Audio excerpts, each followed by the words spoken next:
Я беру круглый диагональный пробор и буду подстригать 90-90 относительно пробора.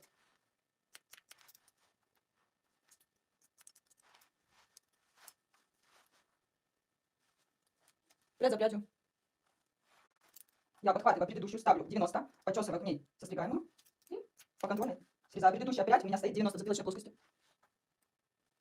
Пальцы перпендикулярно полотну пряди. То есть я даю динамику волос от лица даже на затылке. Я беру предыдущую, подчесываю к ней. Этим самым я накапливаю массу в центральном проборе и даю динамику к центральному пробору.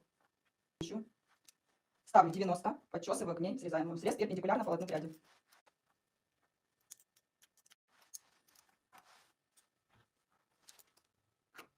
Форму краевой вы можете задать вообще любую, какую хотите. Сейчас я вам покажу динамику. То есть динамика волос, она идет уже сразу заведомо, она идет к центру, от лица.